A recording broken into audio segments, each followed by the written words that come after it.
አእምሯችንን ባዶ እናረገውና እንመሰጣለን። እሺ አሁን ሁላችንም ከፍ ብለን እንበራለን። አእምሯችሁን ባዶ አድርጉት።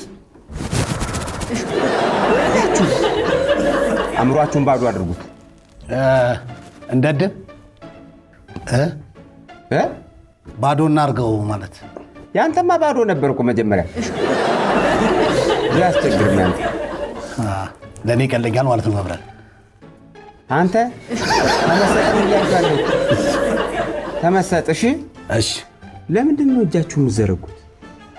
በአእምሯችሁ ብረሩ። በጣፍት እጃችሁ። አንተ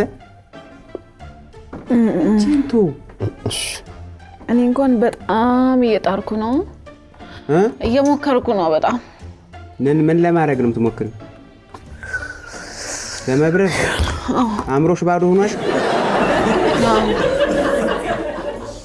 አንቺ እኮ ድሮም ደደብ ነሽ። ኧረ ወገቤ ደርቆ ቀረ። እናንተ ምንድን ነው የምትንቋቋው? አንተ ሁለተኛ አልናገርም። ጅንቶ በጣም እጅን እጠፈውና አይንህን ጨፈን አድርገህ እንትን እየበረርን ድንገት ስናጥፈው አንከሰከስም? አንቺ ብርጭቆ ነሽ። በአእምሮ እኮ ነው አንቺ የምትሄጂው። ረምኖችን ነው እናንተን ከማሰልጠን ደደብ ዶክተር ማደደብ ነው የሚቀለው አሉ።